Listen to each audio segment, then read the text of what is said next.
ಈ ಐಸಿಸಿಗೆ ಬಾಬರ್ ಅಜಂ ಮೇಲೆ ಅಷ್ಟ್ಯಾಕ್ ಪ್ರೀತಿನೋ ಗೊತ್ತಿಲ್ಲ. ಇವನದ್ದು ಬ್ಯಾಟಿಂಗೂ ಇಲ್ಲ, ವಿನ್ನಿಂಗ್ ಕಾಸೂ ಇಲ್ಲ. ಅಂತಹದ್ರಲ್ಲಿ ಐಸಿಸಿ ಕಣ್ಣು ಮುಚ್ಚಿ ಕುಳಿತಿದೆಯಾ ಅನ್ನೋ ಅನುಮಾನ ವ್ಯಕ್ತವಾಗ್ತಾ ಇದೆ. ಈ ಸಲದ ICC men's T20I cricketer of the ಅವಾರ್ಡ್ಗೆ ಅದು ಹೇಗೆ ಆಯ್ಕೆ ಮಾಡಿದ್ರು ಗೊತ್ತಿಲ್ಲ.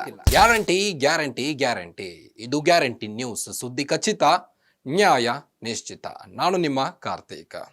ಈ ಐಸಿಸಿಗೆ ಬಾಬರ್ ಅಜಂ ಮೇಲೆ ಅಷ್ಟ್ಯಾಕ್ ಪ್ರೀತಿನೋ ಗೊತ್ತಿಲ್ಲ. ಇವನದ್ದು ಬ್ಯಾಟಿಂಗೂ ಇಲ್ಲ, ವಿನ್ನಿಂಗ್ ಕಾಸೂ ಇಲ್ಲ. ಅಂತಹದ್ರಲ್ಲಿ ಐಸಿಸಿ ಕಣ್ಣು ಮುಚ್ಚಿ ಕುಳಿತಿದೆಯಾ ಅನ್ನೋ ಅನುಮಾನ ವ್ಯಕ್ತವಾಗ್ತಾ ಇದೆ. ಈ ಸಲದ ICC men's T20I cricketer of the ಅವಾರ್ಡ್ಗೆ ಅದು ಹೇಗೆ ಆಯ್ಕೆ ಮಾಡಿದ್ರು ಗೊತ್ತಿಲ್ಲ. ಇದು ಈಗ ಸಾಮಾಜಿಕ ಜಾಲತಾಣದಲ್ಲಿ ಭಾರಿ ವೈರಲ್ ಆಗ್ತಾ ಇದೆ. ಎಸ್ ವೀಕ್ಷಕರೇ, ಭಾರತ ತಂಡದ ಮಾಜಿ T20 ಕ್ಯಾಪ್ಟನ್ ರೋಹಿತ್ ಶರ್ಮಾ 2024ರಲ್ಲಿ ಒಟ್ಟು 11 ಇನ್ನಿಂಗ್ಸ್ಗಳನ್ನಾಡಿದ್ದಾರೆ. ಅದರಲ್ಲಿ ಕೇವಲ 378 ರನ್ಗಳನ್ನ ಗಳಿಸಿರುವ ಅವರು 42.00 ಎವರೇಜ್ ಹೊಂದಿದ್ದಾರೆ. 160.16 ಸ್ಟ್ರೈಕ್ ರೇಟ್ ಹೊಂದಿರುವ ಹಿಟ್ ಮ್ಯಾನ್, 1 ಶತಕ, 3 ಹಾಫ್ ಸೆಂಚುರಿಗಳನ್ನ ಬಾರಿಸಿದ್ದಾರೆ. 2 ಬಾರಿ ಮ್ಯಾನ್ ಆಫ್ ದಿ ಮ್ಯಾಚ್ ಪಡೆದಿರುವ ಇವರು ಭಾರತ ತಂಡವನ್ನು T20 ಸರಣಿಗಳಲ್ಲಿ ಗೆಲ್ಲಿಸುವಲ್ಲಿ 100% ವಿನ್ನಿಂಗ್ ಕ್ವಾಸ್ ಹೊಂದಿದ್ದಾರೆ. ಆದರೂ ಸಹಿತ T20I ವರ್ಷದ ಕ್ರಿಕೆಟಿಗನಿಗೆ ನಾಮನಿರ್ದೇಶನಗೊಂಡಿಲ್ಲ. ಯಾಕೆ? ಭಾರತ ತಂಡದ ಆಲ್ರೌಂಡರ್ ಹಾರ್ದಿಕ್ ಪಾಂಡ್ಯ 2024ರಲ್ಲಿ ಒಟ್ಟು 14 ಇನ್ನಿಂಗ್ಸ್ಗಳನ್ನಾಡಿದ್ದಾರೆ. ಅದರಲ್ಲಿ ಕೇವಲ 374 ರನ್ ಗಳಿಸಿರುವ ಅವರು 44.00 ಎವರೇಜ್ ಹೊಂದಿದ್ದಾರೆ. 150.42 ಸ್ಟ್ರೈಕ್ ರೇಟ್ ಹೊಂದಿರುವ ಪಾಂಡ್ಯ 16 ವಿಕೆಟ್ ಪಡೆದಿದ್ದಾರೆ. 1 ಬಾರಿ ಮ್ಯಾನ್ ಆಫ್ ದಿ ಮ್ಯಾಚ್ ಪಡೆದಿರುವ ಇವರು ಭಾರತ ತಂಡವನ್ನು T20 ಸರಣಿಗಳಲ್ಲಿ ಗೆಲ್ಲಿಸುವಲ್ಲಿ 88.9% ವಿನ್ನಿಂಗ್ ಕಾಸ್ ಹೊಂದಿದ್ದಾರೆ. ಬೌಲಿಂಗ್ ಎಕಾನಮಿ 8.23 ಇದ್ದು ವಿಕೆಟ್ ವಿನ್ನಿಂಗ್ ಕಾಸ್ 100% ಹೊಂದಿದ್ದಾರೆ. ಆದರೂ ಸಹಿತ T20I ವರ್ಷದ ಕ್ರಿಕೆಟಿಗನಿಗೆ ನಾಮನಿರ್ದೇಶನಗೊಂಡಿಲ್ಲ. ಯಾಕೆ? ಇನ್ನು ಅದೇ ರೀತಿಯಾಗಿ ಜಸ್ಪ್ರೀತ್ ಬುಮ್ರಾ 15 ವಿಕೆಟ್ಗಳನ್ನ ಪಡೆದಿದ್ದಾರೆ. ಒಟ್ಟು 8.26 ಎವರೇಜ್ ಇದ್ದು 4.17 ಎಕಾನಮಿ ಹೊಂದಿದ್ದಾರೆ. 2 ಬಾರಿ ಮ್ಯಾನ್ ಆಫ್ ದಿ ಮ್ಯಾಚ್ ಪಡೆದಿದ್ದಾರೆ. 2024ರ T20 ವರ್ಲ್ಡ್ ಕಪ್ ನಲ್ಲಿ ಮ್ಯಾನ್ ಆಫ್ ದಿ ಟೂರ್ನಮೆಂಟ್ ಸಹ ಇವರ ಹೆಸರಿನಲ್ಲಿದೆ.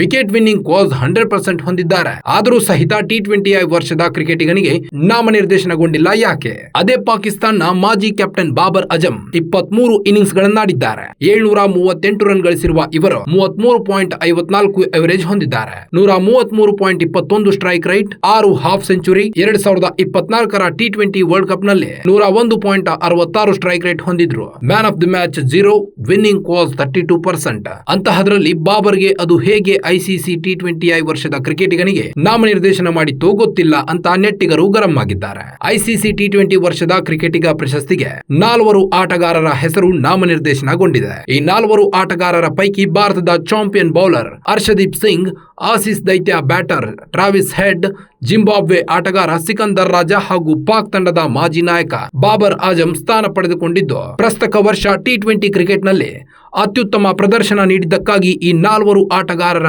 ನಾಮನಿರ್ದೇಶನ ಮಾಡಲಾಗಿದೆ. ಈ 4 ಆಟಗಾರರ ಪೈಕಿ ಯಾರಿಗೆ 2024ರ ಐಸಿಸಿ ವರ್ಷದ T20 ಕ್ರಿಕೆಟಿಗ ಪ್ರಶಸ್ತಿ ಸಿಗಬಹುದು ಅನ್ನೋದನ್ನ ಕಾದು ನೋಡಬೇಕಿದೆ. ಟ್ರಾವಿಸ್ ಹೆಡ್, ಆಸ್ಟ್ರೇಲಿಯಾದ ಸ್ಫೋಟಕ ಎಡಗೈ ಬ್ಯಾಟರ್ ಟ್ರಾವಿಸ್ ಹೆಡ್ 2024ರ ಕ್ಯಾಲೆಂಡರ್ ವರ್ಷದಲ್ಲಿ ಅತ್ಯದ್ಭುತ ಪ್ರದರ್ಶನ ತೋರಿದ್ದಾರೆ. 2024ರಲ್ಲಿ ಆಸ್ಟ್ರೇಲಿಯಾ ಪರ ಒಟ್ಟು 15 T20 ಪಂದ್ಯಗಳನ್ನಾಡಿ 178.47 ಸ್ಟ್ರೈಕ್ ರೇಟ್ ನಲ್ಲಿ 539 ರನ್ ಸಿಡಿಸಿ ಮಿಂಚಿದ್ದಾರೆ. ಸಿಕಂದರ್ ರಾಜಾ, ಜಿಂಬಾಬ್ವೆ ಮೂಲದ ಸ್ಟಾರ್ ಆಲ್ರೌಂಡರ್ ಸಿಕಂದರ್ ರಾಜಾ ಅವರ ಪಾಲಿಗೆ 2024ರ ವರ್ಷ ಅವಿಸ್ಮರಣೀಯವಾಗಿದೆ. ಈ ವರ್ಷ ರಾಜಾ ಜಿಂಬಾಬ್ವೆ ಪರ 24 T20 ಪಂದ್ಯಗಳನ್ನು ಆಡಿ 573 ರನ್ ಸಿಡಿಸಿದ್ದಾರೆ. ಇನ್ನು ಇದಷ್ಟೇ ಅಲ್ಲದೆ ಬೌಲಿಂಗ್ ನಲ್ಲಿ ರಾಜಾ 24 ವಿಕೆಟ್ ಕಬಳಿಸಿ ಮಿಂಚಿದ್ದಾರೆ. ಬಾಬರ್ ಅಜಂ, ಪಾಕಿಸ್ತಾನ ಕ್ರಿಕೆಟ್ ತಂಡದ ಮಾಜಿ ನಾಯಕ ಬಾಬರ್ ಅಜಂ ಕೂಡ 2024ರಲ್ಲಿ ರನ್ ಹೊಳೆಯನ್ನೇ ಹರಿಸಿದ್ದಾರೆ. 2024ರಲ್ಲಿ ಬಾಬರ್ ಅಜಂ ಪಾಕಿಸ್ತಾನ ಪರ 24 T20 ಪಂದ್ಯಗಳನ್ನಾಡಿ 738 ರನ್ ಸಿಡಿಸಿದ್ದಾರೆ. ಇನ್ನು ಹರ್ಷದೀಪ್ ಸಿಂಗ್, ಟೀಮ್ ಇಂಡಿಯಾ ಎಡಗೈ ವೇಗಿ ಹರ್ಷದೀಪ್ ಸಿಂಗ್ ಐಸಿಸಿ ವರ್ಷದ T20 ಕ್ರಿಕೆಟಿಗ ಪ್ರಶಸ್ತಿಯ ರೇಸ್ನಲ್ಲಿರುವ ಏಕೈಕ ಭಾರತೀಯ ಆಟಗಾರ ಎನಿಸಿಕೊಂಡಿದ್ದಾರೆ. ಕಳೆದ ಕೆಲ ವರ್ಷಗಳಿಂದ ಹರ್ಷದೀಪ್ ಸಿಂಗ್ ಭಾರತ T20 ತಂಡದ ಅವಿಭಾಜ್ಯ ಅಂಗವಾಗಿ ಗುರುತಿಸಿಕೊಂಡಿದ್ದಾರೆ. 2024ರಲ್ಲಿ ಹರ್ಷದೀಪ್ ಭಾರತ ಪರ 18 T20 ಪಂದ್ಯಗಳನ್ನಾಡಿ 36 ವಿಕೆಟ್ ಕಬಳಿಸಿದ್ದಾರೆ. 2024ರ T20 ವಿಶ್ವಕಪ್ ಟೂರ್ನಿಯಲ್ಲೂ ಹರ್ಷದೀಪ್ ಗರಿಷ್ಠ 17 ವಿಕೆಟ್ ಪಡೆದ ದಾಖಲೆ ಬರೆದಿದ್ರು. ಒಟ್ಟಿನಲ್ಲಿ ಟೀಮ್ ಇಂಡಿಯಾ ಎಡಗೈ ವೇಗಿ ಹರ್ಷದೀಪ್ ಸಿಂಗ್ ಐಸಿಸಿ ವರ್ಷದ T20 ಕ್ರಿಕೆಟಿಗ ಪ್ರಶಸ್ತಿಯ ರೇಸ್ನಲ್ಲಿರುವ ಏಕೈಕ ಭಾರತೀಯ ಆಟಗಾರ ಎನಿಸಿಕೊಂಡಿದ್ದಾರೆ. 2024ರಲ್ಲಿ ಬಾಬರ್ ಅಜಂ ಪಾಕಿಸ್ತಾನ್ ಪರ 24 ಟಿ20 ಪಂದ್ಯಗಳನ್ನಾಡಿ 738 ರನ್ ಸಿಡಿಸಿದ್ದಾರೆ. ಹೀಗಂದ ಮಾತ್ರಕ್ಕೆ ಟಿ20ಐ ವರ್ಷದ ಕ್ರಿಕೆಟಿಗ ನಾಮನಿರ್ದೇಶನಗೊಳಿಸಿದ್ದು ಸರಿಯಲ್ಲ ಅಂತ ಸೋಷಿಯಲ್ ಮೀಡಿಯಾದಲ್ಲಿ ಭಾರೀ ಚರ್ಚೆಗೆ ಗ್ರಾಸವಾಗಿದೆ. ಮತ್ತಷ್ಟು ಸ್ಪೋರ್ಟ್ಸ್ ಸುದ್ದಿಗಾಗಿ ನೋಡ್ತಾ ಇರಿ ಗ್ಯಾರಂಟಿ ನ್ಯೂಸ್. ಸುದ್ದಿ ಖಚಿತ, ನ್ಯಾಯ ನಿಶ್ಚಿತ.